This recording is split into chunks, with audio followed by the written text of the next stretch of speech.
Hey everyone, it's Movie Lover 120 here, and I'm here with a brand new movie review, and this movie review is going to be for the 7th installment in the horror series I'm reviewing, and as of course goes to none other than Friday the 13th Part 5, no not Part 5, Part 7, The New Blood, aka the one that had all the ruined kills. I mean, there were a lot of brutal kills in here, but for some reason, the footage ended up getting lost and destroyed, and so all the kills were cut.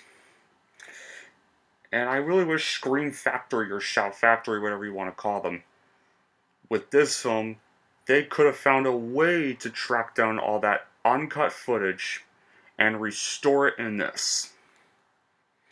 And we probably would have gotten way better. But honestly, no, I didn't. And I'm gonna be perfectly honest. What are my thoughts on this movie? I think it's probably the second boring of the Friday the 13th movies behind A New Beginning. However, it's not one of the worst ones. No. When it comes to worst films, I would put this at maybe 5th place. The fifth worst one. I mean, it's not as terrible as the three that would come after this, but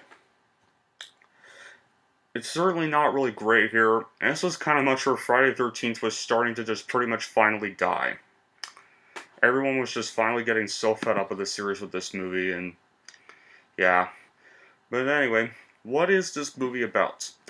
After Jason Voorhees was chained to the bottom of Camp Crystal Lake by Tommy Jarvis, back in Jason Lives, a young telekinetic girl known as Tina Shepard accidentally killed her father with her powers at Crystal Lake. Years later, Tina and her mom return to Camp Crystal Lake, where Tina's doctor tries to manipulate her powers for his own evil plans. Tina then tries to resurrect her father, but accidentally awakens Jason Voorhees instead. It's now up to Tina to use her powers to stop Jason and her evil doctor. Yeah, so, in a way, you could call this Carrie meets Jason. Pretty much. So, like, after the crisis of JC Lives, Tommy has gone for a Burton. The makers literally upped the stupidness by pitting Jason against this girl with telekinetic powers. This, and here's something interesting, guys. Originally, in this movie, Freddy Krueger was going to make an appearance, but the studios New Line Cinema and Paramount Pictures could never come to an agreement. However, so yeah, there was another waste opportunity. We could have had a perfect hint at Freddy vs. Jason right here, or even a great little cameo from Freddy Krueger himself. However, Freddy Krueger would go on to kind of cameo at the end of Jason Goes to Hell, which was a setup for Freddy vs. Jason, but that movie will come in another review. Yeah, this is just a mashup of Carrie-esque teenager and undead zombie Jason Voorhees. Sure, not the most offensive thing ever, but this seventh installment in this hit slasher franchise could come up with, and everyone still seems to kind of have fun with this movie. They don't seem to hate this movie as much as some of the ones after this, but the main buzz kill here, but pretty much the biggest bad quality here are the obviously edited murder scenes, which make the movie feel like a directed TV sequel. I mean, Terry Cruiser is still a pretty good bad guy as Dr. Cruz, who was this opportunist psychiatrist who brought the lead character back to the cabin in the first place, just so he could cash in on her powers, but yeah, like, script is pretty basic, but for a movie that runs about 88 minutes long, there's not really any room for boring fillers, and you might find yourself at least mildly entertained if you don't mind watching usual Jason chasing teens and stuff if you love this franchise. Yeah.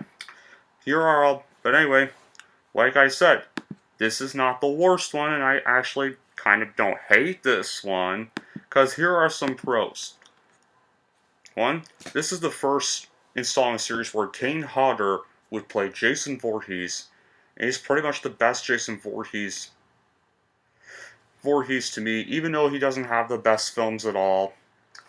even if his films weren't that, even if the films in his era were not that good, he was still kind of the best Jason portrayal of Jason. At least for what he was given. Anyway, but he brings tons of character and visceral energy to the role in a way that elevates the material is given. Like, honestly, I really wish Kane Hodder played Jason Voorhees in Freddy vs. Jason. Like, now that probably would have made Freddy vs. Jason more epic. Not that it's terrible, it's still epic, but it's still good in any way. But just having Kane Hodder play Jason in that movie would have just made the movie even better. And it's made the showdown between Freddy and Jason even more epic. But back to New Blood. And the other good pro is like John Carl Burders as director and effects guy, and like with the uncut gore. I mean, this movie could have actually been pretty good if the uncut gore scenes were reinserted. Like Carl Buechler really wanted to go extreme with the violence and have this movie's overall vibe be appropriately dark, and the supporting characters are entertainingly cruel. The kills all take place in the woods at night, as they should. And Kane Hodder's stunts coordination gives everything just this added layer of brutality. Like I said, if the kills were not edited out to be more tame, this movie could have actually been pretty good. No. Paramount was too scared of the MPAA, so they just edited out of the kills. And here are all the cons to this movie. One, there's too many characters, and the delicate balance between body count and character development is something every slasher movie does have to negotiate differently. And New Blood just introduces more underdeveloped side characters than the story can handle. And even the leads, like Lar Park Lincoln as psychic girl Tina and Terry Christopher as their psychiatrist, aren't given anything terribly interesting to do at all. And there's even a lack of cleverness too. Like, even before the censors forced Buechler and Co. to remove all the gore shots, there was this sense that the filmmakers were beginning to put themselves in a corner when they were writing all the kill scenes, except for the sleeping bag scene. Like, however, Jason X did redo the sleeping bag kill and then improved on it. The kills in New Blood are just kind of things we've already seen too, like just the skull crushings, the defenestrations, the popping out of the water, and the lots and lots of stabbing. Like, and there's a surprise birthday theme introduced early on, and of course, a final girl will tell him to connect powers, which was Tina. Yeah, and all those cons make the New Blood feel like a lot of missed opportunities for shenanigans.